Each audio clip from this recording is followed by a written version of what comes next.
કર્મનો કોન્સેપ્ટ અત્યારના યુથને બહુ પ્રભાવિત કરે છે કે ભાઈ તમે જેવું કરો એવું તમારે કર્મ ભોગવવું પડે. આપના હિસાબથી કર્મ અને કર્મફળનો સિદ્ધાંત શું? પહેલી વાત, શાસ્ત્ર અનુસાર અવશ્યમેવ ભોક્તવ્યમ કૃતમ કર્મ શુભાશુભમ. શુભ અશુભ જે કંઈ કર્મ કર્યું હોય એ અવશ્ય ભોગવવું પડે. મેઇન વાત એ છે કે દરેક કર્મનું ફળ હોય છે. કર્મના 3 પ્રકાર: કર્તવ્ય કર્મ, સંચિત કર્મ અને પ્રારબ્ધ કર્મ. હું અત્યારે જે કરી રહ્યો છું એ કર્તવ્ય કર્મ, ક્રિયમાણ કર્મ. હું કરી ચૂક્યો પણ હજી મને એનું ફળ નથી મળ્યું.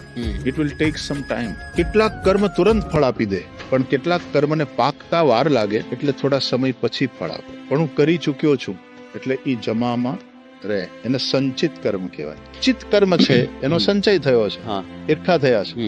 એમાંથી જેમ જેમ પાકતા જાય તેમ તેમ ફળ મળતું જાય. પણ મારું જીવન પૂરું થઈ ગયું, મૃત્યુ આવ્યું, અને હજી કેટલાક કર્મનું મને ફળ મળ્યું જ નથી જે મેં આ જન્મમાં કર્યા છે.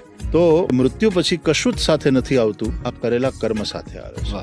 એના આધારે પછી એની ડેસ્ટિની તૈયાર થાય, એને કહેવાય પ્રારબ્ધ કર્મ. અને ડેસ્ટિની અનુસાર 3 વસ્તુ નક્કી થઈ જાય: જાતિ, આયુષ્ય અને ભોગ. જાતિ, કયા યોનિમાં કયા મા બાપને માધ્યમથી કઈ જગ્યાએ મને જન્મ મળશે, બરાબર, આ નક્કી થઈ જાય. પ્રારબ્ધ અનુસાર એ નક્કી હોય છે. બીજું, આયુષ્ય નક્કી હોય. પ્રારબ્ધ અનુસાર આ જીવાત્માને કેટલા આયુષ્યની જરૂર છે એ નક્કી હોય. અને ત્રીજું, ભોગાહા. ભોગમાં બંને વસ્તુ આવી જાય: કેટલા સુખ ભોગવવાનું અને કેટલું દુઃખ ભોગવવાનું. બરાબર. જાતિ, આયુષ્ય અને ભોગ, આ 3 વસ્તુ પ્રારબ્ધ અનુસાર લઈને